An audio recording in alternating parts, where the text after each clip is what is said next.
ಶಾಸಕರು ಹೇಳ್ತಾರನ್ನ ಕೇಳಿಸ್ಕೊಳ್ತಾ ಇದ್ರಿ. ಆದ್ರೆ ಕಾಂಗ್ರೆಸ್ ಶಾಸಕರು ಮಾತ್ರ ಡಿಕೆ ಶಿವಕುಮಾರ್ ಪರವಾಗಿ ಬ್ಯಾಟಿಂಗ್ ಬೀಸಿದ್ದಾರೆ. ಡಿಕೆಶಿ ನಿದ್ದೆ ಬಿಟ್ಟು ರಾತ್ರಿ ಹಗಲು ಕೆಲಸ ಮಾಡಿ ಪಕ್ಷ ಕಟ್ಟಿದ್ದಾರೆ. ಕಾಂಗ್ರೆಸ್ ಬಿಟ್ಟು ಬಿಜೆಪಿ ಸೇರ್ತಾರೆ ಅಂತ ಏನು ಹೇಳಿಕೆ ನೀಡಲಾಗ್ತಿದೆಯಲ್ಲ, ಅದೆಲ್ಲವೂ ಕೂಡ ಶುದ್ಧ ಸುಳ್ಳು ಅಂತ ಸಮರ್ಥಿಸಿಕೊಂಡಿದ್ದಾರೆ. ಕೋಲಾರ ಕ್ಷೇತ್ರದ ಶಾಸಕ ಕೊತ್ತೂರು ಮಂಜುನಾಥ್ ಸಮರ್ಥನೆ ಮಾಡಿಕೊಂಡಿರುವುದು ಡಿಕೆ ಶಿವಕುಮಾರ್ ಅವರ ಪರವಾಗಿ.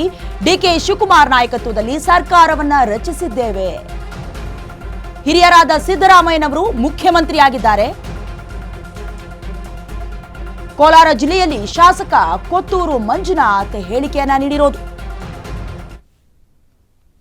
ಅಂದ್ರೆ ಒಂದ್ ಕಡೆ ಬಿಜೆಪಿ ಶಾಸಕರು ಅವರ ವಿರುದ್ಧವಾಗಿ ಎಲ್ಲ ನಾಟಕ ಆಡ್ತಾ ಇರೋದು, ಅವ್ರ ಮಾತುಗಳೆಲ್ಲ ಹೃದಯದಿಂದ ಬಂದಿಲ್ಲ, ಡ್ರಾಮಾ ಅಂತ ಹೇಳ್ತಾ ಇದ್ರೆ, ಅವರ ಪರ ಅಂದ್ರೆ ಕಾಂಗ್ರೆಸ್ ಶಾಸಕ ಡಿಕೆ ಶಿವಕುಮಾರ್ ಅವರ ಪರವಾಗಿ ಬ್ಯಾಟಿಂಗ್ ಬೀಸಿದ್ದಾರೆ. ಏನ್ ಹೇಳಿದ್ದಾರೆ ನೋಡ್ಕೊಂಡ್ಬರೋಣ ಬನ್ನಿ.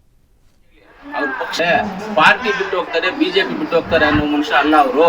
ಪಾರ್ಟಿ ಕಟ್ಟವರು ಇನ್ನ ಪಾರ್ಟಿ ಕಟ್ಟಿ ಆ ಶಕ್ತಿ, ಅವ್ರ ಶಕ್ತಿನ ಇನ್ನ ನಮ್ಮ ಕಾಂಗ್ರೆಸ್ ಪಕ್ಷಕ್ಕೆ ಇವಾಗ ತುಂಬಿರೋದಲ್ಲದೆ ಇನ್ನ ಅತಿ ಹೆಚ್ಚು ಶಕ್ತಿಯನ್ನ ಡಿ ಕೆ ಶಿವಕುಮಾರ್ ಸಾಹೇಬರು ಕಾಂಗ್ರೆಸ್ ಪಕ್ಷಕ್ಕೆ ತುಂಬ್ತಾರೆ. ನೀವು ಮಾಧ್ಯಮದವರು, ಪ್ರಿಂಟ್ ಮೀಡಿಯಾ, ಎಲೆಕ್ಟ್ರಾನಿಕ್ ಮೀಡಿಯಾ, ನೀವು ಬಿಜೆಪಿಗೆ ಹೋಗ್ತಾರೆ ಅಲ್ಲಿ ಹೋಗ್ತಾರೆ ಇಲ್ಲ ಅಂತ ದಯವಿಟ್ಟು ಹಾಕ್ಬೇಡ್ರಿ. ಅದೆಲ್ಲ ಸುಳ್ಳು ಮಾಹಿತಿಗಳು. ಶ್ರೀರಾಮುಲು ಹೇಳಿದ್ದಾರೆ ಸರ್, ಈಗ ಬೆಳಿಗ್ಗೆ ಹೇಳಿದ್ದಾರೆ ಯಾರು ಸಾಧ್ಯತೆ ಇದೆ ಕಾಂಗ್ರೆಸ್ ಸೇರ್ತಾರೆ ಅಂತ ಸಾಧ್ಯತೆಗಳಿದೆ ಅಂತ ಹೇಳಿದ್ದಾರೆ.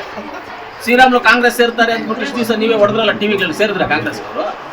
ಶ್ರೀರಾಮುಲು ಹೇಳೋದು ಅದೆಲ್ಲ ನಂಬೇಡಿ, ಯಾರು ಹೇಳಿದ್ದು ನಂಬೇಡಿ. ನೀವು ಬೇಕು ಅಂದ್ರೆ ಡೈರೆಕ್ಟ್ ಆಗಿ ನಮ್ಮ deputy CM D K Shivakumar ಸಾಹೇಬ್ರು ಏನ್ ಹೇಳ್ತಾರೆ ಅದನ್ನ ಕೇಳಿ, ಅವ್ರನ್ನೇ ಕೇಳಿ.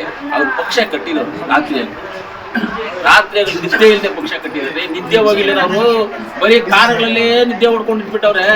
ಅಂತ ಪಕ್ಷ ಕಟ್ಟೋರು ಪಕ್ಷ ಬಿಟ್ಟು ಹೋಗ್ತೀನಿ ಅಂತ ಯಾರನ್ನ ನಂಬೋ ವಿಚಾರಣೆ ಅಲ್ಲ.